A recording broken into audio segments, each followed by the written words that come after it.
এই পৃথিবীতে একজন পয়গম্বর জন্ম থেকেই জানতেন তিনি আল্লাহর নবী, তিনি হচ্ছেন এখনো মারা যান নাই, আল্লাহ পাক তাকে আসমানে তুলে নিয়েছেন, আবার তিনি আসবেন, দাজ্জালকে মোকাবেলা করবেন। সেই পয়গম্বরের নামটা কি বলেন? এই নবী ছাড়া কোন নবী জানতেন না আমি নবী হব, শিশুকালে কেউ জানতেন না এটা, কিন্তু তিনি জানতেন। কেন?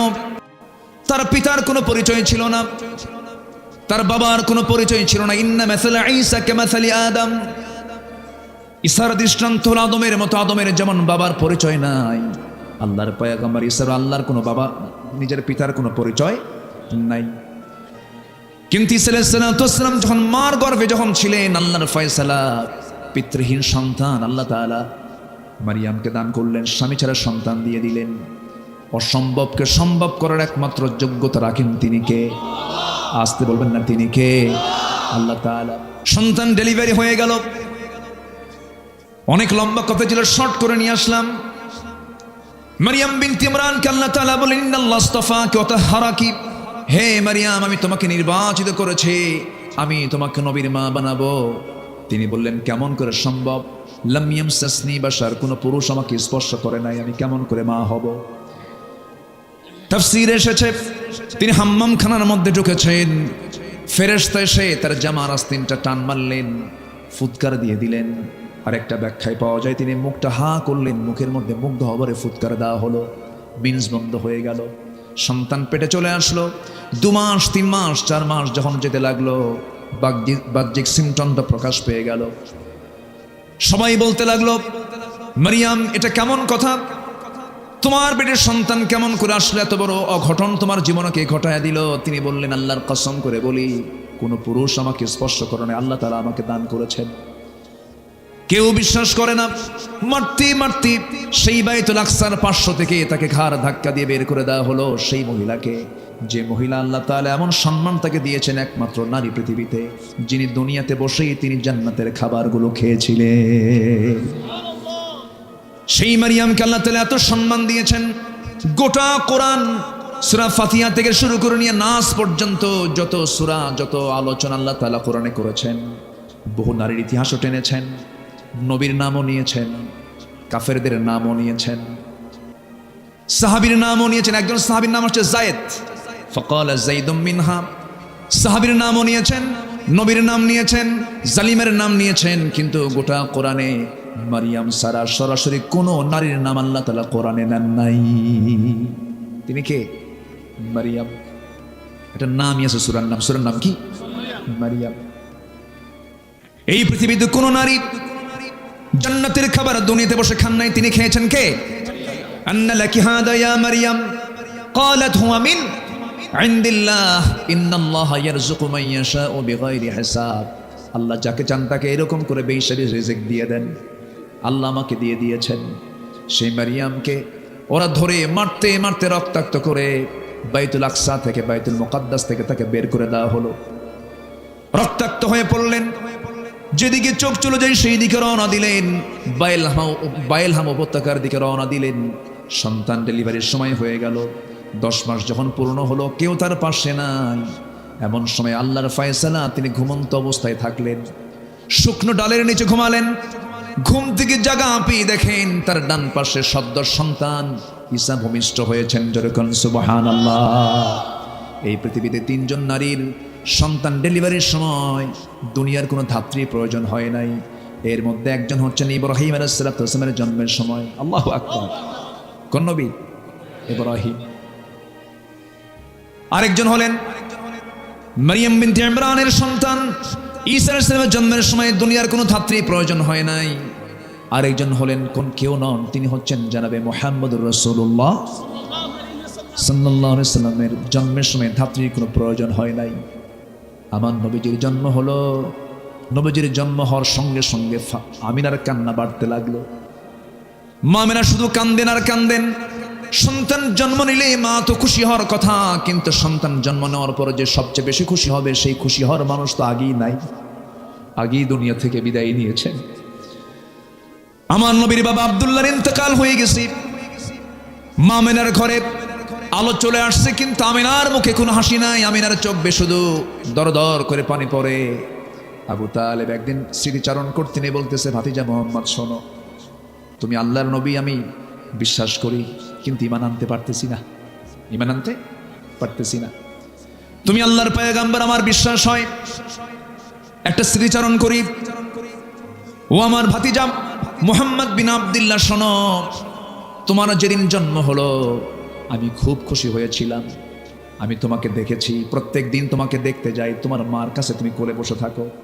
কিন্তু একদিন পূর্ণিমা রাতে যে দেখলাম তোমার মা তোমার সামনেই নাই, খেলা হাওমাও করে কান্দে, তোমার পাশে কেউ নয়, তুমি একা একা চাঁদনি রাতের চাঁদনি আকাশের নিচে তোমাকে শুয়ে রেখেছে, তুমি একা একা চাঁদনি রাতের সেই চাঁদের দিকে তাকায় তাকায় তুমি একা একা শুয়ে আছো, তোমার মা কাছেই আসতেছে না।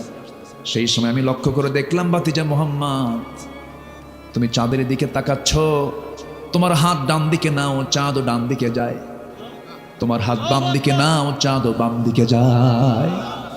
যখন তুমি তোমার দুই হাতটা দিয়া যখন নিচের দিকে টান মারো, চাঁদটাও কাছাকাছি চলে আসে। ও ভাতিজা মুহাম্মদ, আমি কি ভুল দেখছি না সঠিক দেখেছি?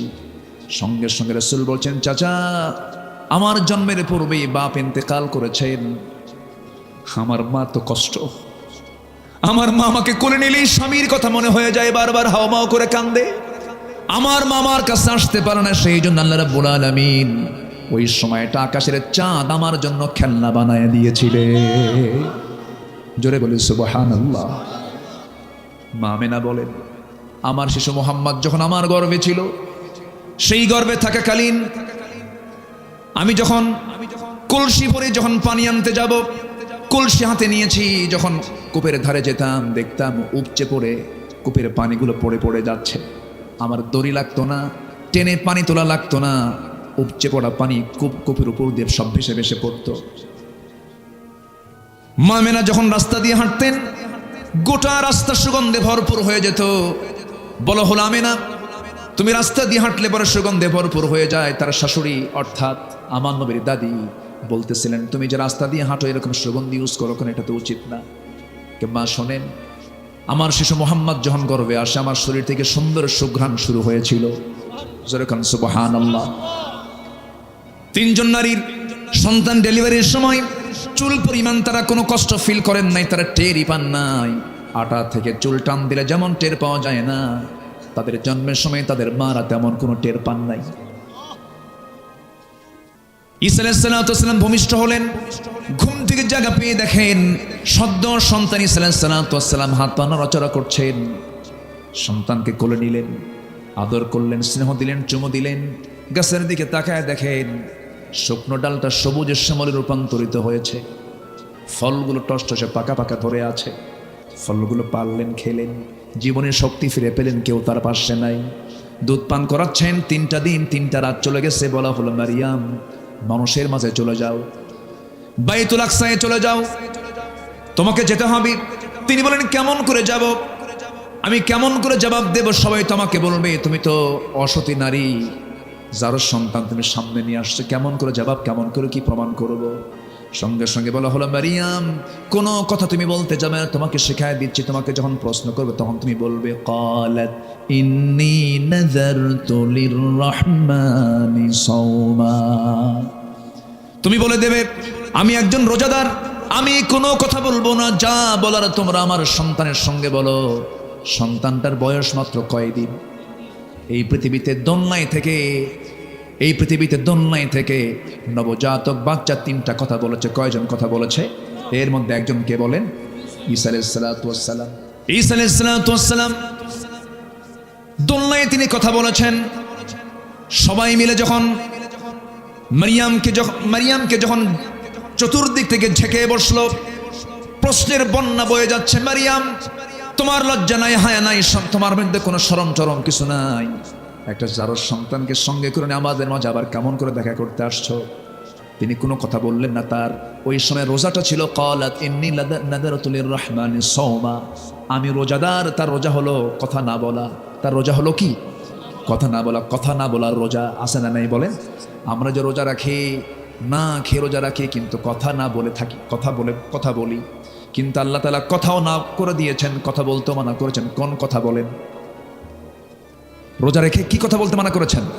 বাজে কথা, সে লোকের রোজা রাখার কোনো প্রয়োজন নাই। মাল্লাম ইয়াদা কাওলা যুর ওয়াল আমালা বিহি ফালাইসা লিল্লাহি হাজাতুন ফি আন ইয়াদা তুআমাহ ওয়া শারাবাহ। যে ব্যক্তি রোজা থেকে মিথ্যা বেহুদা কথা ছাড়তে পারলো না, তার রোজা রাখার কোনো প্রয়োজন নাই। তাহলে মানে কি? কথা না বলাও রোজা, আবার না খেয়ে থাকাও রোজা। তাহলে মারিয়ামের রোজা ছিল কি বলেন? কথা না বলা। আল্লাহর হুকুম পেলেন, তিনি কথা বললেন না, শুধু বললেন আমি কোনো কথা বলবো না। ওই যে দোলনায় শুয়ে আছে নবজাতক, সে কথা বলবে। সবাই হাসে আর বলে মারিয়াম ছিল আধা পাগলি, এখন হয়ে গেছে পুরা পাগলি, এরকম করে হেও করছে। কিন্তু দোলনায় থাকা ছোট্ট বাচ্চা নবজাতক ঈসা আলাইহিস সালামকে যখন নৌকোচায় যখন প্রশ্ন করেছে উপস্থিত লোকজন, বলছে হে সন্তান, তোর পরিচয়টা কি? একজন নবী দোলনায় থেকেই জানতেন তিনি আল্লাহর নবী। তিনি কি বলেন? ঈসা আলাইহিস সালাম তিনি কি বললেন? قال إني عبد الله آتاني الكتاب وجعلني نبيا। আমি হলাম আল্লাহর গোলাম, আল্লাহ পাক আমাকে ইনজিল কিতাব দিয়েছেন, আর আমার মা হচ্ছেন একজন নবীর মা। যেরকম সুবহানাল্লাহ, আমার মা একজন নবীর মা। এই নবীজি ঈসা আলাইহিস সালাম জন্ম থেকেই জানতেন তিনি আল্লাহর পয়গম্বর, কিন্তু সব নবী কিন্তু জানতেন না। ইব্রাহিম আলাইহিস সালাম নিজেও। ওই আয়াতটা প্রমাণ করে দেয়, তিনি যখন সূর্যের দিকে তাকালেন, নবুয়ত যখন পান নাই, তখন তিনি সূর্যকে দেখে বলছেন ফালাম্মা রাআশ শামসা বাযিগাতান ক্বালা হাযা রাব্বি হাযা আকবার ফালাম্মা আফালাত ক্বালা ইয়া কওমি ইন্নী বারীউম মিম্মা তুশরিকুন। জোরে বলুন আল্লাহু আকবার। সূরাতুল আনআম আয়াত নম্বর ৭৮। যখন তিনি সূর্যকে দেখলেন, সূর্য দেখে বলেন এত বড় একটা সৃষ্টি, এটাই বুঝি আমার রব, এটাই তো সবচাইতে বড়। কিন্তু যখন এটা অস্তমিত হয়ে গেল, তখন তিনি বললেন না, আমার রব তো অস্তমিত হওয়ার কথা নয়, আমি সম্পূর্ণ শিরক থেকে নিজেকে মুক্ত রাখলাম। জোরে বলি আল্লাহু আকবার। আমার ভাইয়েরা, অগ্নি পূজক কি বলে, একজন পত্তলিক পিতার সন্তান ছিলেন ইব্রাহিম আলাইহিস সালাম। সে নিজে মূর্তিগুলো বানাতো, সেই মূর্তিগুলো বানায় বাজারে বিক্রি করতো। মূর্তি বানায় বাজারে বিক্রি করতো। রব বানাতো, আবার রব বাজারে বিক্রি হতো। মানে এমন রব নিজের হাতে বানায়, আবার বাজারে বেচে দেয়। বাজারে কি করে? বেচে দেয়। সম্মানিত ভাইয়েরা, সেই পরিবারের সন্তানকে বলেন, সেই পরিবারের সন্তানকে তিনি কি বাপকে ফলো করেছেন? ইসলামকে ফলো করতে গেলে প্রথম বাধা আসবে পরিবার থেকে। প্রথম বাধা আসবে কিসের থেকে বলেন? তার প্রমাণ হচ্ছেন ইব্রাহিম আলাইহিস সালাম। তিনি তাওহীদ যখন পেলেন, নবুয়ত যখন পেলেন, বাপকে বলে ফেলেন আব্বা আপনার তো এগুলো ভুল, দ্বীনের দাওয়াত দিতে লাগলেন। বাপ তার পক্ষ অবলম্বন করলো না। একদিন অনেকগুলো মূর্তি নিয়ে বানায়া বাজারে বিক্রি করতে যাবে, বাপ আগেই চলে গেল, আর ছেলেকে বলল বাজান আমার এই মূর্তিগুলো বিক্রি করতে হবে বাজারে, তুমি ঝুড়িতে করে নিয়ে আসো। আমি বাজারে চলে গেলাম। ইব্রাহিম আলাইহিস সালাম এই মূর্তিগুলো দেখিয়ে গেছে, তার মেজাজ খারাপ হয়ে করলেন কি, সবগুলোর মাথা একটা করে ভাঙলেন। ভেঙ্গে, মাথা ভাঙলি তো সব শেষ হয়ে যায়, মাথা ভেঙ্গে ঝুড়িতে করে নিয়ে চলে গেছেন বাজারে। সামনে রাখা মাত্র এই মাথায় হাত দিয়া তার বাপ আজর বলতেছে ইব্রাহিম এগুলো কি করছো তুমি? সব তো ভেঙ্গে চুরমার হয়ে গেছে। কাব্বা আর বলেন না, আমি যখন এই মূর্তির ঝুড়ি যখন মাথায় নিলাম, দেখি ওদের মধ্যে গৃহযুদ্ধ শুরু, এমন মারামারি শুরু হয়েছে। আমি উপর থেকে নামাতে দেখি একটারও মাথা নাই। বাপ এখন মনে মনে করে তুই তো মার দিয়ে দিলি আমারে,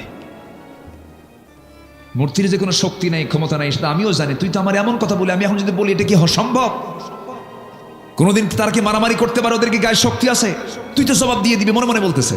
আর কিচ্ছু বললো না, এমন মার দিছে সন্তান, কোনো জবাব নাই বাবার মুখে। আল্লাহু আকবার বলেন। মূর্তি পুজো করে ছেলে ইব্রাহিম মূর্তি ভাঙ্গে, আর ইব্রাহিমের সন্তানরা আজকে মূর্তি গড়ে। ঠিক কিনা? মূর্তি গড়ে।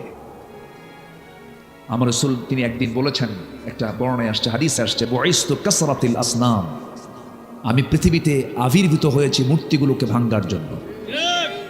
এই পৃথিবীতে প্রথম মূর্তি ভাঙ্গার মামলা খেয়েছেন কোন নবী বলেন? বলেন কে? ইব্রাহিম আলাইহিস সালাতু ওয়াস সালাম। এখন এর মানে কি আমি আপনাদেরকে বলবো যত মন্দির আছে সব ভেঙে শেষ করেন, এরকম কিছু নাকি? আমার নবীজি মক্কায় যতদিন ছিলেন কাবা শরীফের ভিতরে ছিল 360টা মূর্তি। কতগুলো বলেন? তিনি কি মক্কায় থাকতে ওগুলো সরাতে পেরেছিলেন? সামনে রেখেই নামাজ পড়তে বাধ্য হয়েছেন। কেন জানেন? তখন মক্কার সিটি মেয়র ছিল বিনা ভোটে নির্বাচিত আবু জেহেল। কি ভোটে? কি কথা বোঝা যায়? তাহলে আবু জেহেল কি ভোটে? বিনা ভোটে। সে আবু জেহেল ক্ষমতায়। আমার নবীজি মূর্তিগুলো দেখলেন, শুধু দেখেই গেলেন, পারলেন না, কারণ পাওয়ার তো নাই। র্যাব সীতা কোবরা তো তার হাতে নাই।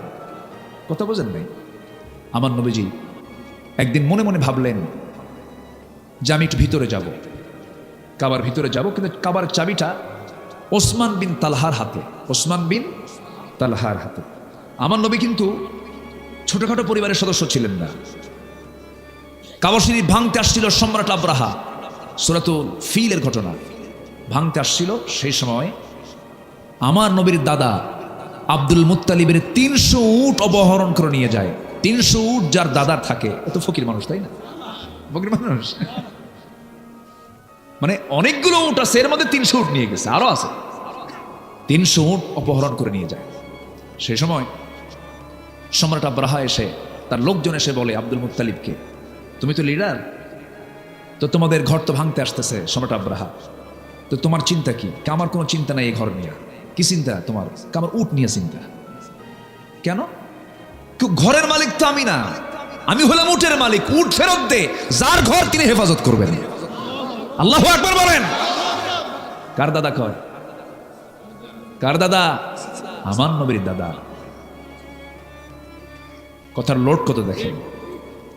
তার নাতি হচ্ছেন মুহাম্মদ সাল্লাল্লাহু আলাইহি ওয়াসাল্লাম। সম্মানিত ভাইয়েরা, কথা তো অনেক, এমন ইতিহাস আমাকে আজকে ধরে দিয়েছে বহু কথা। কয়টা বলে? 3 দিন আমার হলে ভালো হতো। কথা বলছেন নাই? কোন দিক থেকে কোন দিক ধরি, কোন দিক দিয়ে শেষ করি, বহু কথা। কষ্ট পাচ্ছেন না তো আপনারা? বলি আলহামদুলিল্লাহ। ইব্রাহিম আলাইহিস সালাতু ওয়াস সালাম তিনি জীবনে 3টা হিকমতপূর্ণ কথা বলেছেন। কয়টা? 3টা হিকমতপূর্ণ কথা বলেছেন। মাঝে মাঝে তিনি কাঁদতেন, আর এরকম প্যাঁচ খাটে আমি কথা বললাম কেন? আমার বন্ধুগণ, আল্লাহ রাব্বুল আলামিন ইব্রাহিম আলাইহিস সালাতু ওয়াস সালামকে এত সম্মান দিয়েছেন, এত মর্যাদা দিয়েছেন, এত তাকে দাম দিয়েছেন। আল্লাহ রাব্বুল আলামিন তাকে 1টা 2টা পরীক্ষা করেন নাই। প্রত্যেকটা পরীক্ষায় তিনি ইব্রাহিমের মুখ থেকে চুল পরিমাণ কখনো নাশকর পান নাই। জোরে কোন সুবহানাল্লাহ। আল্লাহ রাব্বুল আলামিন এই জন্য তার সম্মান বিশ্ববাসীর সামনে উচ্চকিত করেছেন। সূরাতুল হজের শেষ নম্বর আয়াতে আল্লাহ রাব্বুল আলামিন বলছেন, ঈমানদারকে ডাক দিয়ে বলছেন, আগে ইয়া আইয়ুহাল্লাযীনা আমানু দিয়ে সম্বোধন করে আল্লাহ তাআলা ওয়াজ শুরু করেছেন। লাস্ট আয়াতে বলছেন, ওয়াজাহিদু ফিল্লাহি হাক্কা জিহাদিহি ওয়াজতাবাকুম ওয়ামা জাআলা আলাইকুম ফিদ্দীনি মিন হারাজ মিল্লাতা আবিকুম ইব্রাহিম হুয়া সাম্মাকুমুল মুসলিমিন। জোরে বলুন আল্লাহু আকবার। আল্লাহ বলছেন, তোমরা জিহাদের মতো জিহাদ করো। তিনি তোমাদেরকে নির্বাচিত করেছেন এবং তোমাদের জন্য দিনকে তোমাদের জন্য বোঝা করেন নাই, কষ্টকর করে দেন নাই, তোমাদের জন্য এটাকে কঠিন করে দেন নাই।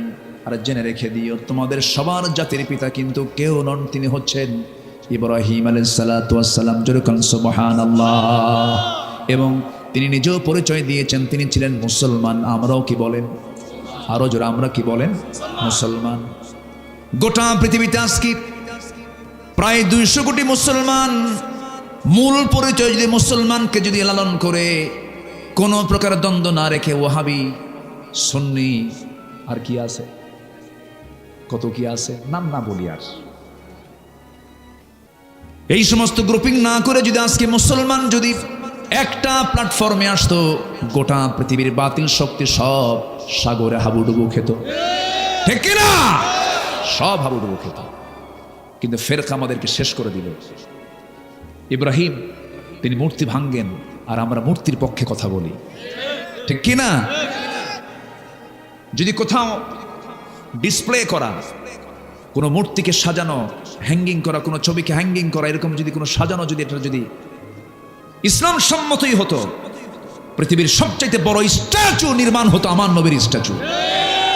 আছে? আমার নবীর কোন স্ট্যাচু আছে? নাই। আর কি প্রমাণ চাবেন আপনি? সম্মানিত ভাইয়েরা, সম্মানিত বন্ধুগণ, আল্লাহ তাআলা ইব্রাহিমকে অনেক পরীক্ষা করেছেন, সন্তান দিয়েছেন, আবার সন্তানকে কোরবানি করতে বলেছেন কে? তিনি কি মানা করেছিলেন? তার খাতনা হয়েছিল কত বছরে? তার খাতনা করে দিল কে?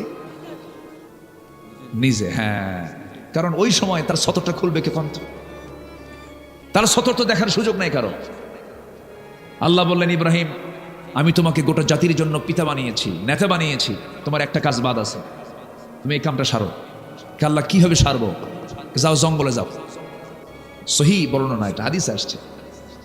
জঙ্গলে গেলেন, জঙ্গলে গিয়ে 22লা চেনেন? 22 যেটা ওই কাঠ মিস্ত্রিরা বগলের নিচে থুয়ে কাঠ কাটে, ওটাকে কি বলে মুরব্বীরা কন? 22লা না?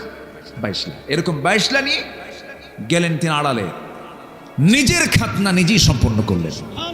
এটাও কি একটা পরীক্ষা না? কোন এটাকে ছোটখাটো পরীক্ষা? কন নিজেরটাকে নিজে সাইজ করা সম্ভব? কন আপনি কন? সহজ না। আল্লাহ অর্ডার দিয়েছেন, করে ফেলছেন। কি পিতা আমাদের! যেরকম সুবহানাল্লাহ, অমিন যুররিয়াতি, আমার সব আওলাদরা, আমার সব সন্তানরা আমাকে ফলো করবে। হে আল্লাহ, তোমার হুকুম আমি পালন করলাম। বুড়ো হয়ে গেছেন, বাচ্চা হয় না। সারা আলাইহিস সালাতু ওয়াস সালাম, তার প্রথম স্ত্রী, বাচ্চা নাই। তার তো জীবনে বিশাল বড় পরীক্ষা আসছিল, রাষ্ট্রীয় পরীক্ষা একটা আসছিল তার জীবনে। কিসের জন্য? ওই যে মূর্তি। ওই সময় শিরকের সমস্যা ছিল বড় সমস্যা। প্রত্যেক পয়গম্বর যে যুগে এসেছেন সেই যুগের সবচেয়ে বড় সমস্যা দূর করার জন্য তারা আসছেন। মুসা আলাইহিস সালাতু ওয়াস সালাম যে সময় আসলেন সেই সময় ছিল জাদুর সমস্যা। কিসের সমস্যা? সব জাদু মুজিজা দিয়ে শেষ করে দিলেন মুসা আলাইহিস সালাতু ওয়াস সালাম, শেষ করে দিয়েছেন। জাতির পিতা ইসলামের সময় সমস্যা ছিল হলো শিরকের সমস্যা। এই সমস্যা তিনি দূর করলেন। দূর করতে গিয়ে সবাই বলল, ইব্রাহিম চলো আমরা শহর ছেড়ে এক মেলায় যাচ্ছি, যাবে তুমি? কে যাব না। কেন? ক্বালা ইন্নী সাকিম। কোরআনের আয়াত তো, সূরা সাফাত পড়েন। আমি তো আয়াতের রেফারেন্স এখন দেওয়ার সময় নেই আমার, যাব কখন? ক্বালা ইন্নী সাকিম, আমি তো অসুস্থ, আমি যেতে পারবো না। মানে কি অসুস্থ জানেন? মানসিক না, মানে তার অসুস্থতা হলো ভাঙবো কখন। কথা বললেন নাই? তার অসুস্থতা কি? শিরক সহ্য করতে পারতেছে না। ইমানদার শিরককে সহ্য করতে, ইমানদার শিরককে সহ্য করতে পারে। তবে হ্যাঁ, ভুল বুঝবেন না আবার, হিন্দু ভাইদের মন্দির আমরা পাহারা দেব, হিন্দু ভাইদের প্রতিমাকে আমরা গালি দেব না। লা তাসুব্বুল আসনাম, তোমরা কোনো মূর্তিকে গালি দিও না। তোমরা তাদের মূর্তিকে গালি দেবে, তারা তোমাদের রবকে গালি দিবে। ইসলাম কত উদার দেখেন। আমার দেশের মন্দিরগুলো আমরা পাহারা দেই, আর পার্শ্ববর্তী দেশের আল্লাহর ঘর মসজিদকে তারা ভেঙ্গে চুরমার করে দেয়। তাদের কাছ থেকে আমাদের শেখার কিছু নাই, কোনো কিছু শেখার নাই। সম্মানিত ভাইয়েরা, কষ্ট পাচ্ছেন নাকি আপনারা? মূর্তি নিয়ে মনে খুব টেনশন করতেছেন। আমি যাবো না, আমি খুব অসুস্থ। কি সমস্যা? কে? মূর্তি নিয়ে সমস্যা। ইন্নী সাকিব, যাও তোমরা চলে যাও। চলে গেছে। ওনার তো মাথা গরম, হাতে একখান নিছেন, একটা অস্ত্র নিয়ে, কুঠার নিয়ে চলে গেছেন কাছাকাছি। সমস্ত মূর্তিগুলোর সঙ্গে কথা বলতেছেন, এই কথা কথা। কেউ কোনো কথা কয় না। সবগুলোর মাথা ভেঙ্গে বড়টার গলায় ঝুলায় রাখছেন। কুঠারটা ঝুলায় রেখে বলতেছে যে তোর যারা বান্দা আসবে, সে যখন প্রশ্ন করবে কে ভাঙছে, তুই বলবি ইব্রাহিম ইব্রাহিম। আল্লাহু আকবার বলবেন না? তুই বলবি কি? ইব্রাহিম। ওর কি ক্ষমতা আছে? ক্ষমতা নেই। আমার বন্ধুগণ, ইব্রাহিম আলাইহিস সালাতু ওয়াস সালাম শিরক উৎখাত করার জন্য কি স্ট্রাগলটা তিনি করলেন, কি সংগ্রাম তিনি করলেন। গোটা টোটাল স্টেট তার বিরুদ্ধে চলে গেল, এমন ষড়যন্ত্র করলো, এমন পরিকল্পনা তারা সাজালো, সম্পূর্ণ মামলা প্রস্তুত করে তারা আইন পাশ করলো, তাকে আগুনে পুড়ে মারো। কিসে পুড়ে মারো? আগুনে পুড়ে মারো। আমার বন্ধুগণ, ইব্রাহিম আলাইহিস সালাতু ওয়াস সালাম ওই মূর্তিগুলোকে ভাঙার সময় বলেছিলেন, ফারাগা ইলা আলিহাতিহিম ফাকালা আলা তাকুলুন মা লাকুম লা তাতিকুন ফারাগা আলাইহিম দারবান বিল ইয়ামিন। জোরে বলুন আল্লাহু আকবার। আল্লাহ সব কথা বলে দিয়েছেন। فأقبلوا إليه يزفون قال أتعبدون ما تنحتون والله خلقكم وما تعملون। জোরে বলুন আল্লাহু আকবার। সব কিছু চুরমার হয়ে গেল। নমরুদের লোকজন সব চলে এসে দেখে সব মেসাকার হয়ে গেছে। কে করলো তদন্ত কমিটি করা হলো, প্রশ্ন করা হলো। এবার ইব্রাহিমের কাছে তদন্ত কমিটি এসে বলল, ইব্রাহিম কে করেছে এই কাজ? আগের বার বলা হলো চলো আমরা মেলায় যাই, তিনি বলেন ইন্নী সাকিম, আমি অসুস্থ, যেতে পারবো না। এবার বলা হলো মূর্তিগুলো ভাঙছে কে বলো, তিনি বললেন কে ভাঙছে মূর্তিকে জিজ্ঞেস কর। আল্লাহু আকবার বলবেন। এই উত্তরে দাওয়াত আছে না নাই? এই উত্তরের মধ্যে দাওয়াত আছে না নাই? নবীরে কি বেশি কথা বলতেন? কম কথা, কিন্তু সে কথার মধ্যে থাকতো হাজারো কথা। জ্ঞানী মানুষ বেশি কথা বলে না, একটা লাইন বলে হাজার লাইন এক লাইনের মধ্যে ঢুকে থাকে। ইব্রাহিম আলাইহিস সালাতু ওয়াস সালাম এমন করে জবাব দেওয়ার সঙ্গে সঙ্গে সব লজ্জিত হয়ে গেল। ঠিকই তো, এমন রব আমাদের, কথাই তো বলতে পারে না। কে তার কাছে আসলো আমাদের রব তাও জানে না, এটা কেমন কথা। আমার নবীর সামনে একদিন কোন এক সাহাবী এসে বলছে, হুজুর ওয়াজ তো আপনার শুনি, আজকে আপনি আমার ওয়াজ শোনেন। রাসূল বলেন, কি ওয়াজ শোনাবা বলো? রাসূল শুধু কথা শুনতেন, কথা বলতেন না, তিনি কথা শুনতেনও। অনেক সময় লম্বা সময় সাহাবীদের কথাও তিনি শুনতেন, মত বিনিময় করতেন। দেখবেন কিছু কিছু লোক আছে শুধু কয় কিন্তু শোনে না, আছে না? খালি কয়, খালি বুদ্ধিজীবী, কারো কথা শোনে না। আমার নবীজি সাহাবীদের কথাগুলো মনোযোগ দিয়ে শুনতেন, ফয়সালা দিতেন। এক সাহাবী এসে বলছেন, হুজুর আজকে আমার ওয়াজটা শুনতে হবে। কি ওয়াজ বলো? হুজুর ইসলাম যখন পাই নাই, দিন যখন পাই নাই, আমরা পৌত্তলিক ছিলাম, একটা মূর্তির পূজা করতাম, দেবতা মনে করতাম, ভাগ্যের প্রতীক মনে করতাম, বুকে নিতাম, ঘাড়ে নিতাম, পিঠে নিতাম, সব সময় নিয়ে চলতাম। কোনো একদিন সফরে বের হয়েছি, ওই দেবতাকে সাথে নিয়েছি। হঠাৎ করে আমার পেশাবের চাপ লাগলো, প্রকৃতির চাপ খুব বেশি আসার কারণে আমি থাকতে পারলাম না। সঙ্গে আমার দেবতাকে কেমন করে নিয়ে যায়, দেবতাকে সম্মান করে উঁচু একটা জায়গায় রেখে আড়ালে চলে গেলাম শৌচকার্য করার জন্য। শৌচকার্য কমপ্লিট করে এসে দেখি হুজুর আমার সেই দেবতার মাথা থেকে পা পর্যন্ত ভিজা। ভাবলাম রহমতের পানি মনে করে আমার জিহ্বাতে এমন লেহন দিলাম, এমন একটা চাটন দিলাম, দেখি আমতা আমতা গন্ধ। সামনের দিকে চায় দেখি হুজুর কুকুরটার লেজ গুটায়া যায়। ভাবলাম এটাই তো কাম সারছে, আমি কি চাটলাম। এমন রাগ উঠছে হুজুর, আমি মনে মনে চিন্তা করলাম সারা জীবন আমি তোর গোলামি করে গেলাম, তোকে সৌভাগ্যের প্রতীক মনে করলাম, তুই নিজের অস্তিত্ব নিজে রক্ষা করতে পারিস না, যা আমি তোর গোলামি করব না। এমন একটা আসার মানলাম, এক আসারে ভেঙে চুরমার করে আপনার কাছে এসে আমি এমন রবের সন্ধান পেয়েছি যে রবটা হলেন তাবারাকাল্লাযী বিয়াদিহিল মুলকু ওয়া হুয়া আলা কুল্লি শাইইন কাদির। আমার নবী কথাগুলো শুনতেছিলেন, মুস্কি মুস্কি হাসি মারলেন, আর সাহাবায়ে কেরাম একটা আওয়াজ দিয়ে হাসলেন, জোরে বলেন সুবহানাল্লাহ।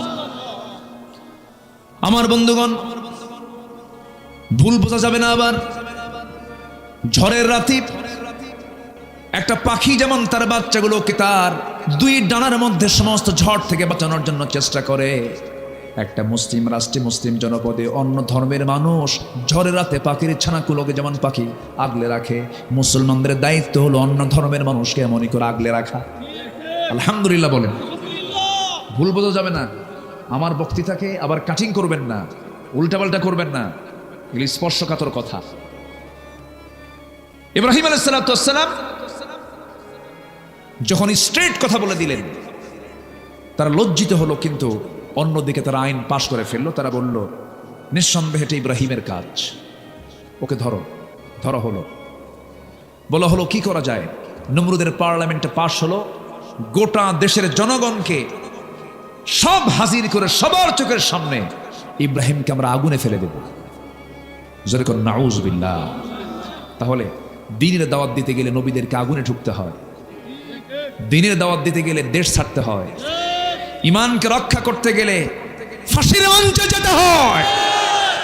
ইমাম ইবনে তাইমিয়া রাহিমাহুল্লাহ দামেস্কের জেলখানায় তাকে জেলবন্দি করে রেখেছে। সেই দামেস্কের জেল সুপার কান্দে আর কয়, হুজুর আমরা হুকুমের গোলাম, কোনো খেদমত করতে পারছি না, আমাদেরকে মাফ করে দিয়ে। বলতেছে ইমাম ইবনে তাইমিয়া, হুজুর কিয়ামতের দিন কি আমাদের কোনো জবাব দিতে হবে আল্লাহর কাছে? এই যে আমরা হুকুমের গোলাম, বাধ্য হচ্ছে, কি করব এখন? ইমাম ইবনে তাইমিয়া বললেন, জেল সুপার শোনো, তোমাদের মতো ব্যক্তির কারণে জালিমরা জুলুম করার সুযোগ পায়। যুবকরা, তুমি একজন বাংলাদেশ, তুমি একা একজন বাংলাদেশ। তোমাকে ভাবতে হবে, তোমাকে চিন্তা করতে হবে, তুমি ইব্রাহিমের সন্তান। তোমাকে ভাবতে হবে তুমি রাসূলের উম্মাহ। তোমাকে ভাবতে হবে, তোমাকে চিন্তা করতে হবে, তোমাকে এগিয়ে আসতে হবে, সকল শিরিক বিদআতের বিরুদ্ধে সংগ্রামে ঝাঁপিয়ে পড়তে হবে। বাতিল শক্তির কাছে মাথা নত করব না আমরা। রাজি আছেন কারা কারা? হাত উঁচু করে দেখান মুসলমান।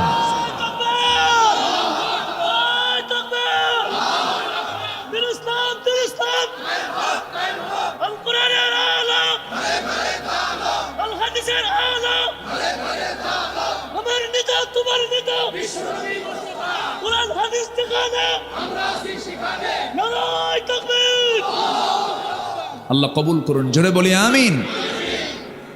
বিবাহ পূর্ব কোনো রিলেশন করবা না, আকাম কুকাম করবা না, লস প্রজেক্ট এগুলো যা করবা সুরিয়ার ফিতেওয়ালার লাভ, সব লস, এগুলো করতে যাবা না। এরপর খারাপ বন্ধু নির্বাচন করবা না, ভালো বন্ধুর সঙ্গে চলবা। মাস্টারবেশন করবা না, বাপ হওয়ার যোগ্যতা হারিয়ে ফেলবে। পর্নোগ্রাফি দেখবে না, তোমার ফ্রন্টাল সেলগুলো সব ধ্বংস হয়ে যাবে। তোমাকে ধ্বংস করার জন্য প্রযুক্তি প্রস্তুত হয়ে আছে, ডিভাইস প্রস্তুত হয়ে আছে, তোমাকে ধ্বংসের দিকে নিয়ে যাচ্ছে। To back Islam, to back Quran. কোরআনের দিকে আসো, ইসলামের দিকে আসো। এর মধ্যে যে মজা, এর মধ্যে যে অমৃত স্বাদ তুমি যদি পেয়ে যাও, পৃথিবীর কোনো স্বাদ তোমাকে স্বাদ দিতে পারবে না। তাহাজ্জুদে দাঁড়িয়ে যাও, আল্লাহর কাছে কাঁদো। পৃথিবী আমার আসলেই তো, পৃথিবীর জীবনটা হচ্ছে আমার জন্য একটা মায়া মরিচিকা, একটা প্রতারণা, একটা ফাঁদ। কিছুক্ষণ পর আমি এমনি চলে যাচ্ছি, অথবা এখনই চলে যাচ্ছি। কার কাছে? আসতে বলবেন না, কার কাছে? এটা মাথায় নিয়ে চলবা। ওই সমস্ত নেতৃত্ব মানবা না যারা নামাজের কথা বলে না, যারা দ্বীনের কথা বলে না, যারা তোমার হাতে ইয়াবা তুলে দেয়, যারা মদের বোতল তুলে দেয়, যারা জেনা করার জন্য নারী তুলে দেয়। ওই সমস্ত নেতৃত্বের মুখে আমরা থুতু মারি, জুতা মারি। যাব না সেই দিকে। জোরে বলি ইনশাআল্লাহ, আরো জোরে বলি ইনশাআল্লাহ। মদ খাওয়া কি? আরো জোরে। আজকে পৃথিবীতে বড় বড় যে বিজনেসগুলো চলে, অবৈধ বিজনেস, মাদক বিক্রি হয় বছরে বিশ্বে $1600 বিলিয়ন। পতিতাবৃত্তির বাণিজ্য চলে বিশ্বব্যাপী $400 বিলিয়ন। জুয়ার বাণিজ্য চলে বিশ্বব্যাপী $700 billion. Computer games, free fire, PUBG, এগুলো মিলে চলে $54 বিলিয়ন। সবগুলো মিলে এই মদ, এই জুয়া, এই পতিতা, এই গেমস, এগুলো সবগুলো মিলে $2685 বিলিয়ন বৈশ্বিক বাণিজ্য হয় বছরে। আমার দেশেও মদ বিক্রেতা আছে না নাই? যারা এই সমস্ত আকাম কুকামের সঙ্গে জড়িত, তারা কি কখনো এই দেশে ইসলাম চাবে? আসতে বলুন না, চাবে? আপনি কি চান না? আপনি কি চান না? যারা চায় না তারা কি আপনাকে দাওয়াত দিয়ে খাওয়াবে? দাওয়াত দিয়ে খাওয়াবে? যারা বোতল না খাইলে হুঁশ থাকে না, ওরা আপনাকে কখনো বন্ধু মনে করে না। ওদেরকে আমরাও বন্ধু মনে করি না, ওদেরকে আমরাও বন্ধু মনে করি না। মদ খেলে তাল না মাতাল? আজ থেকে তাল না মাতাল? মাতাল। হুঁশ থাকে না তো। মদের ফলাফল হলো মদ্যপান যে করবে, সে তার নিজের মেয়ে আর নিজের বউকে সে পার্থক্য করতে পারবে না। মদ আছে যেখানে জেনা আছে সেখানে, জেনা আছে যেখানে খুন আছে সেখানে। আল খামরু উম্মুল খাবাইস, মদ হলো সমস্ত পাপের মা। সমস্ত পাপের কি মা। কোন এক আল্লাহওয়ালা তিনি এক নগরে বসবাস করতেন। সেই নগরে এক পতিতার বসবাস ছিল। পতিতা ভাবলো জীবনে বহু পুরুষের জীবন নষ্ট করেছি, এই অলিকে ধরবো। ফুসলায় থেকে ঘরের মধ্যে তুলছে, তুলে বলতেছে, শোনো, আমি হলাম এই নগরের একজন পতিতা, তুমি হচ্ছে এই নগরের, তুমি আল্লাহর অলি। আমি তোমাকে ফুসলায় তুলেছি, তোমার সামনে 3টা পথ খোলা আছে, এই 3টে পথের যে কোনো পথ তোমার বেছে নিতে হবে, নচেত এমন চিল্লানি দেব নগরবাসী এসে তোমার ইজ্জত সব নষ্ট করে ফেলবে, তোমার সব চলে যাবে। কি 3টা পথ বলো? নাম্বার 1 হলো, এই যে মদের বোতল তোমাকে দিলাম, এই মদ তোমাকে খেতে হবে। অথবা নাম্বার 2 হলো, আমার সঙ্গে তোমার জেনা করতে হবে। নাম্বার 3 হলো, এই যে শিশুটার সামনে বসে আছে তাকে খুন করতে হবে।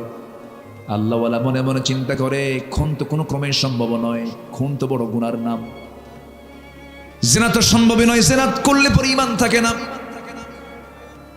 মদের বোতলের দিকে তাকায়, মনে মনে চিন্তা করে, মদের বোতলও হারাম, কিন্তু এক ঢোক মেরে দেই, নচেত তোমার বাঁচার কোনো উপায় নাই।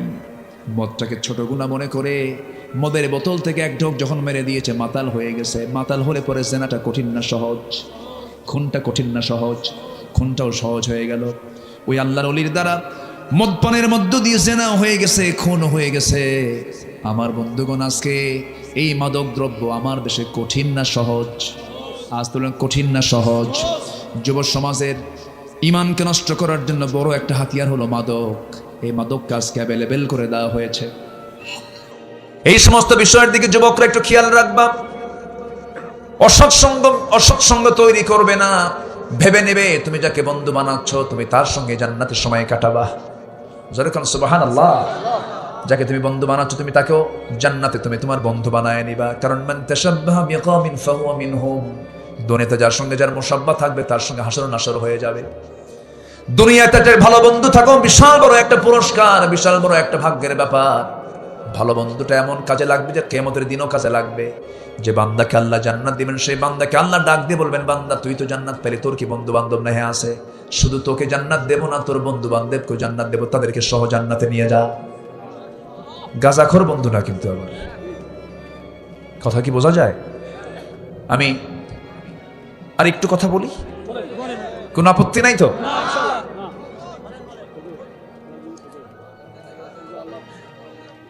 কোন আপত্তি নাই তো আপনাদের? বলি আলহামদুলিল্লাহ। একটু থাকেন।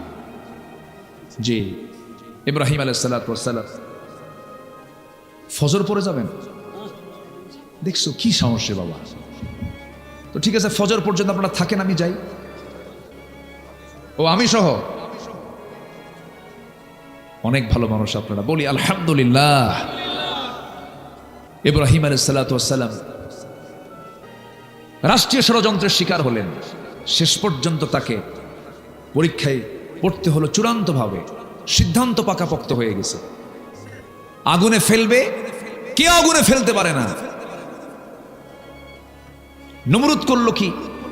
শয়তানের পরামর্শ নিয়ে চতুর্দিকে জেনার কাজ শুরু করে দিল। কিসের কাজ বলেন? জেনার কাজ শুরু করে দিল।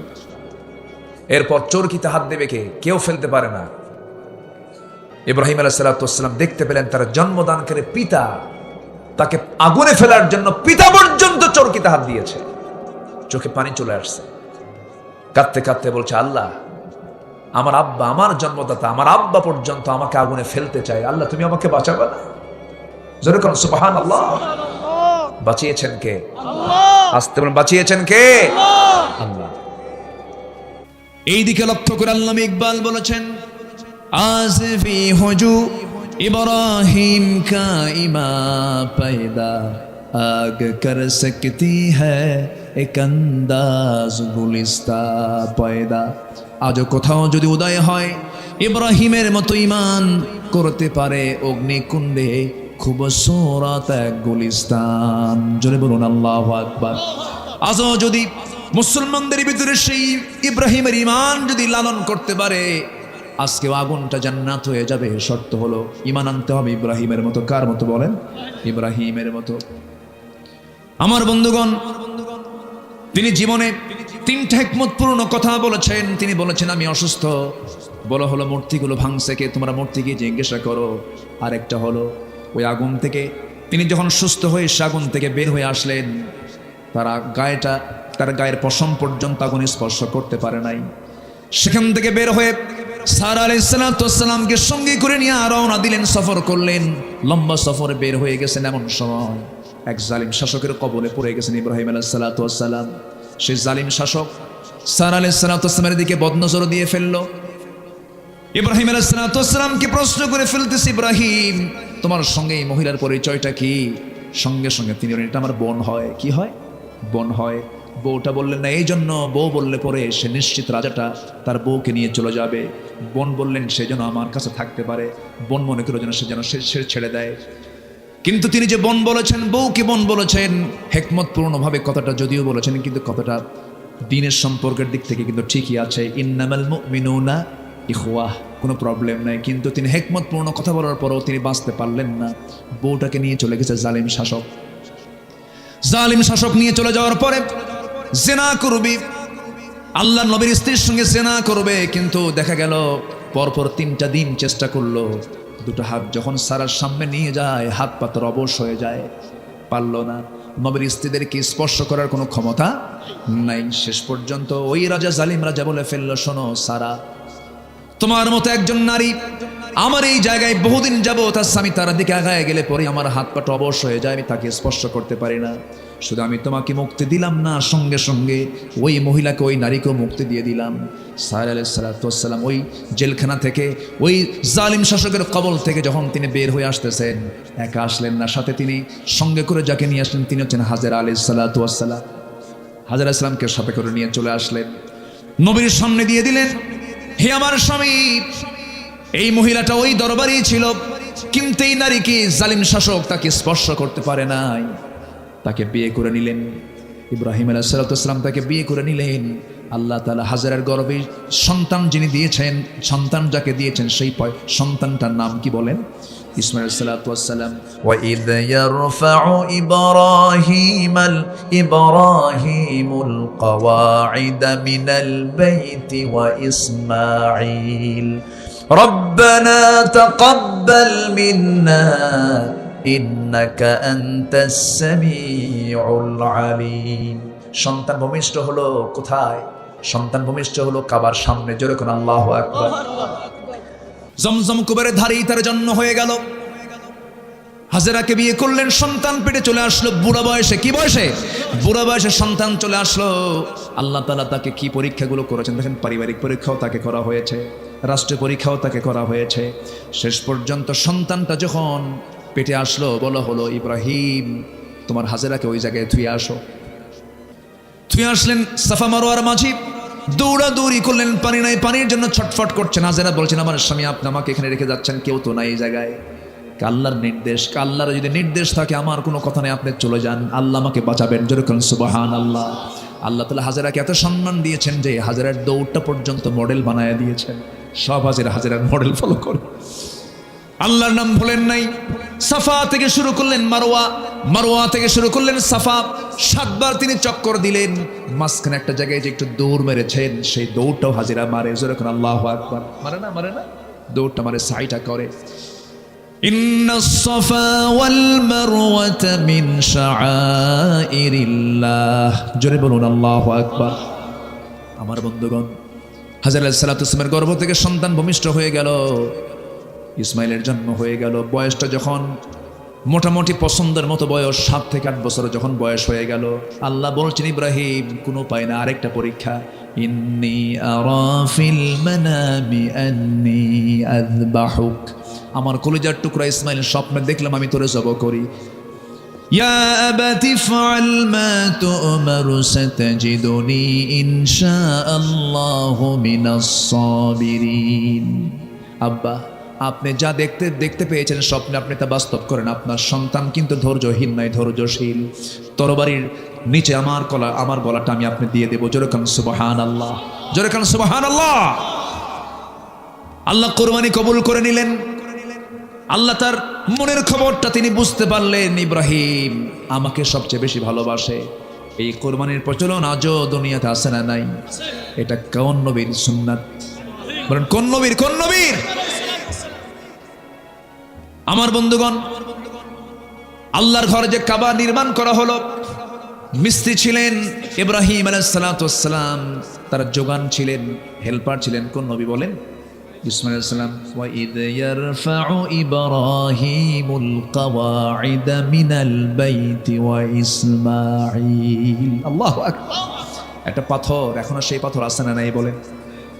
ওই পাথরের উপর দাঁড়িয়ে দাঁড়িয়ে লিফটের মতো কাজ করত, পাথরটা উঁচু নিচু হতো। হ্যাঁ জি, পারদাগো আছে জি, আলহামদুলিল্লাহ। তো সেই পাথরটা এখনো আছে। এই স্মৃতিচিহ্নগুলো আমাদের সবার দেখার দরকার আছে না নাই? আল্লাহ তুমি সবাইকে জীবনে একটাবার যাওয়ার তৌফিক দিয়ে দাও, অন্তত একবার যাওয়ার তৌফিক দাও। জোরে বলি আমিন। সব হজের মতো ইবাদতের সব স্মৃতি। আজকে সূরার নামও কি? হজ। হজের সাথে কোন নবীর সম্পর্ক বেশি বলেন? কোন নবীর সম্পর্ক বেশি? আল্লাহ তাআলা এই জন্য এই সূরার মধ্যেই শেষ আয়াতে বলেছেন মিল্লাতা আবিকুম ইব্রাহিম। আসুন সেই ইব্রাহিমের স্মৃতিকে আমরা লালন করি, তার ঈমানকে আমরা লালন করি, তার সুন্নাহকে আমরা ফলো করি। তিনি কি বলেছেন? শেষ পর্যন্ত সূর্য যখন অস্তমিত হয়ে যায়, বলে না এটা আমার রব নয়। তিনি ঘুরে দাঁড়িয়ে কি বললেন? সবাই আমরা বলি, আওয়াজ দিয়ে বলি, ইন্নী ওয়াজ্জাহতু ওয়াজহিয়া লিল্লাযী ফাতারাস সামাওয়াতি ওয়াল আরদা হানিফা ওয়া মা আনা মিনাল মুশরিকিন লা শারীকা লাহু ওয়া বিযালিকা উমিরতু ওয়া আনা আউয়ালুল মুসলিমিন। জোরে বলুন আল্লাহু আকবার। আয়াত ঠিক আছে না? হ্যাঁ ঠিক আছে। সম্মানিত ভাইয়েরা, তিনি কি বললেন? কোন দিকে আমার চেহারা ঘুরাবো না, আমি চেহারা ঘুরাবো কার দিকে? বলেন কার দিকে? রবের দিকে। এবং কোন শিরকের কাজে আমি অংশগ্রহণ করব না, শিরক থেকে আমি নিজেকে মুক্ত রাখলাম। আসুন সেই পিতা ইব্রাহিম আলাইহিস সালাতু ওয়াস সালামের আনিত সুন্নাহগুলোকে, তার আদর্শকে আমরা লালন করি, তার চেতনাকে আমরা লালন করি, সমস্ত কুফুর থেকে, শিরক থেকে নিজেকে মুক্ত রাখার চেষ্টা করি। আল্লাহ তাআলা সেই তৌফিক সবাইকে দান করুন। আমরা সবাই নামাজ পড়ি তো নাকি? নামাজ কয় ওয়াক্ত বলেন তো? 5 ওয়াক্ত নামাজ পড়তে রাজি আছেন কারা? একটু হাত তুলে দেখেন তো। জোরে বলি ইয়া আল্লাহ, আমাদেরকে 5 ওয়াক্ত সালাত আদায় করার তৌফিক তুমি আল্লাহ দিয়ে দাও। জোরে বলি আমিন। আরো জোরে আমিন। হাত নামান। সম্মানিত ভাইরা, মন তো চাই কথা বলি, রাতও হয়েছে অনেক, আর শেষ ক্লাসটা নেওয়া একটু কঠিন। আমরা যখন ছোটবেলায় যখন পড়তাম শেষ ক্লাস, প্রথম ক্লাস খুব মজা লাগে। শেষ ক্লাসে যখন স্যার ঢুকতো মনে হতো স্যার যাবে কখন, এরকম মনে হতো। শেষ ক্লাসটা নেওয়া একটু কঠিন। তো যাই হোক, আল্লাহ তাআলা যতটুকু সুযোগ দিয়েছেন বলেছি আমরা আমল করব। জোরে বলি ইনশাআল্লাহ। সবার কাছে আমি দোয়া চাই, সবাইকে আমার জন্য দোয়া করবেন না? আমিও দোয়া। আমার রবিউল ভাই কোথায়? পিছে পিছে থাকে কেন? আসেন। সম্মানিত ভাইয়েরা, এই ভাইটা এই মাহফিলের শুরু থেকে আজ পর্যন্ত কি স্ট্রাগল করে এই মাহফিলটা তিনি চালিয়ে যাচ্ছেন। আল্লাহ তুমি তাকে যোগ্যতার সাথে এই মাহফিলকে প্রতি বছর পরিচালনা করার তৌফিক তুমি আল্লাহ তাকে দিয়ে দাও। জোরে বলি আমিন। ওঠেন কেন? দোয়া করবেন না? দোয়া ছাড়া কি হয় বলেন তো? একটু বসেন, একটু বসেন, একটু বসেন। আমি জানি আপনার কষ্ট হচ্ছে, কিন্তু একটু কষ্ট করি, দোয়াটা আমরা করে যাই। আরেকটা ঘোষণা আমি আপনাদেরকে দিতে চাই, সেটা হলো, আমি বেশি লম্বা বলবো না, বেশি কিছু। একদিন আমরা সবকিছুর অনুকূল পরিবেশ ফিরে পাবো। আগামীকালকের মাহফিল, যেটা শেষ রজনীর যে মাহফিল, কোনো একটা কারণে, কারণটা আমি ব্যাখ্যা দিতে চাচ্ছি না। আকলমন্দ ইশারা বা সৎ, সচেতন ব্যক্তির জন্য ইঙ্গিতটাই যথেষ্ট। আমি লম্বা কোনো ব্যাখ্যা না, এবং আপনি কোনো কারণ জিজ্ঞাসাও দরকার নাই। বুঝে নেন, সময় আসবে। আমার নবীজি 13 বছর মক্কার কাবার ভিতরে মূর্তি রেখে তিনি সেজদা দিয়েছেন। যখন সময় হয়েছে সরিয়ে ফেলেছেন, ঠিক কিনা? আগামীকালকের মাহফিল কোন একটা কারণে, অনির্বাচক কারণে স্থগিত করা হয়েছে। আগামীতে আবারও যদি সুন্দর পরিবেশ আমরা ফেরত যদি পাই, আগামীতে আবার আমরা মাহফিলের সৌন্দর্য ফিরে আনার জন্য। আমি তো মনে করি শেষ দিনের মাহফিলটা হলো একটা আলাদা সৌন্দর্য। যাই হোক, হয়তো আল্লাহ এর মধ্যে কোনো একটা কল্যাণ রেখে দিয়েছেন, নিহিত আছে, কোনো টেনশন নয়। আমার বিশ্বাস আগামীর সূর্য হবে ইসলামের সূর্য। জোরে বলি ইনশাআল্লাহ। খুব বেশি দিন সময় নেই, এই দিন আসবে, এই দিন আসবে, এই দিন আসবে। জোরে বলি ইনশাআল্লাহ। এই আশাবাদ কামনা করে আজকের মাহফিলের দোয়ার মধ্য দিয়ে এই বছরের গোল্ডেন টাচ মাহফিলের সমাপ্তির দিকে আমরা চলে যাচ্ছি। আমরা যে যেখানে আছি সবাই আমরা বসে চাইবো কার কাছে? স্ব পিতা মাতা, আত্মীয় স্বজন, আকরিবা, আশপাশের যত মাইয়াত শুয়ে আছেন সবার জন্য আমরা দোয়া করব। আসলে আমরা সোজা এখন দোয়ার দিকে যাচ্ছি, যে আমরা সবাই বলে সুবহানাকাল্লাহুম্মা ওয়া বিহামদিকা আশহাদু আল্লা ইলাহা ইল্লা আনতা আস্তাগফিরুকা ওয়া আতুবু ইলাইকা। চিৎকার মেরে বলে, ইয়া আল্লাহ, আমার জীবনের সাগীরা কাবীরা, ছোট বড় সব গুনাহ তুমি আল্লাহ মাফ করে দাও। জোরে বলুন ইয়া রাব্বাল আলামিন। যে আমরা নামাজের মতো করে বসি, আমরা আল্লাহর কাছে চাই। আল্লাহুম্মা আমিন। রব্বানা যালামনা আনফুসানা ওয়া ইল্লাম তাগফির লানা ওয়া তারহামনা লানাকুনান্না মিনাল খাসিরিন। রব্বানা লা তুযিগ কুলুবানা বা'দা ইদ হাদাইতানা ওয়া হাব লানা মিন লাদুনকা রাহমাতান ইন্নাকা আনতাল ওয়াহ্হাব। গভীর রাত, নিঝুম রাত, ঝিমানো রাত্রিতে হাজারো মুসলমান নরনারীকে নিয়ে তোমার খলিল ইব্রাহিম আলাইহিস সালামের জীবনে নিয়ে কিছু কথা বলেছি। তার জীবনের পরীক্ষা, ত্যাগ, কোরবানি নিয়ে কিছু আলোচনা করেছি। শেষান্তে সে কাঙ্গাল ভিখারির মতো দুটো হাত পেতে আছে। আল্লাহ, গুনার দিকে নজর দিও না। বান্দা মনে করে তামাম জীবনের সমস্ত গুনাহগুলোকে মাফ করে দাও। জনম দুঃখিনী মা, জনম দুঃখী বাপ জান যারা চলে গেলেন, জিন্দেগির গুনাহগুলো মাফ করে দাও। কবরগুলোকে জান্নাতের টুকরা বানাইয়া দাও। অনেক আলোচনা শেষ করে বাড়ি ফিরে যাব রে। বাড়িতে ফিরে গিয়ে সব দেখবো, কিন্তু মাকে পাবো না। যেই মার চেহারার দিকে তাকালে হজের সওয়াব পাওয়া যায়, বরকত নাজিল হয়ে যায়, সেই বরকতি মা, সেই বরকতি বাপ যারা চলে গেল, জিন্দেগির গুনাহগুলো মাফ করো, কবরগুলোকে জান্নাতের টুকরা বানাইয়া দাও। আব্বা আম্মার জন্য কি দোয়া তাও শিখিয়ে দিয়েছ।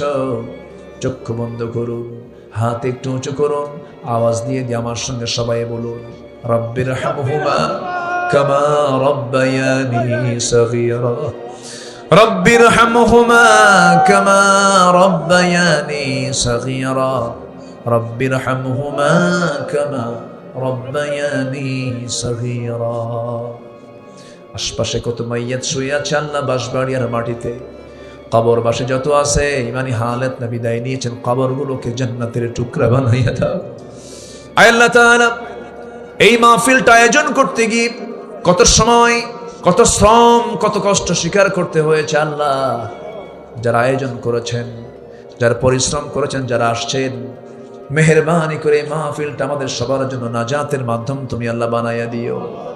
রবিউল ইসলাম একজন ভাগ্যবান মানুষের নাম, তুমি তার খেদমতকে কবুল করে নাও। তুমি তার ব্যবসায় বরকত দিয়ে দাও। সন্তানগুলোকে আল্লাহওয়ালা বানায়া নাও। পরিবারের প্রতি তোমার খাস রহমত নাজিল করো। আয় আল্লাহ তাআলা, এই দুনিয়া ছেড়ে সব বিদায় নিয়ে নেব রে। কেউ তো আমরা কিচ্ছু নিয়ে যেতে পারবো না, তবে তোমার কাছে ফরিয়াদ করে ডান হাতে আমলনামা না আসা পর্যন্ত আমাদের কাউকে মরণ দিবা না। মরবো কোন দিন জানি না রে, মরতেই যখন হবে শহীদি মত কপালে জুটাইয়া দিয়ে। পাখিটা আজকে নাই, আমাদের পাখিটা আজকে আমাদেরকে ফাঁকি দিয়ে চলে গেছে। আমাদের পাখিটা আজকে ফাঁকি দিয়ে চলে গেছে রে। ও আল্লাহ, কোরআনের পাখির কবরটাকে জান্নাতের টুকরা বানায় দাও রে আল্লাহ। এই দুনিয়া ছেড়ে কোন দিন বিদায় নেব জানি না, আমরাও তো চলে যাব রে। মেহেরবানি করে ডান হাতে আমলনামা না আসা পর্যন্ত কবরে নিও না। আল্লাহ, তোমার বান্দাগুলো কিনে এমন সময় হাত তুলেছি, বাইতুল আকসাসকে মুসলমানদের দখলে নাই, মুসলমানদের হাতে তুমি আল্লাহ তুলে দাও। 180 কোটি মুসলমানের জন্য একটা ওমর তুমি আল্লাহ পাঠাইয়া দাও। ও আল্লাহ, মুসলমানদের ফিলিস্তিন তুমি আল্লাহ মেহেরবানি করে হেফাজত করো।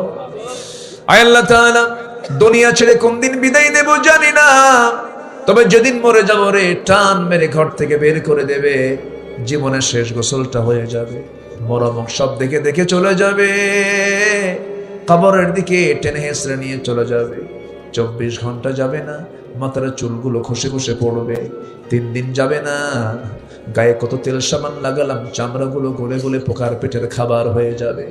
7 দিন যাবে না, নারী ভরি সব চোখ মুখ কান নাক দিয়ে বের হওয়া শুরু হয়ে যাবে। মাত্র 3টা মাস কবর খনন করে দেখা যাবে কয়েকটা হাড় ছাড়া আর কিচ্ছু নাই রে। সে অন্তিম সময় যখন চলে আসবে, জবানে জারি করে দিও লা ইলাহা ইল্লাল্লাহু মুহাম্মাদুর রাসূলুল্লাহ। আসসালামু আলাইকুম ওয়া রাহমাতুল্লাহি ওয়া বারাকাতুহু।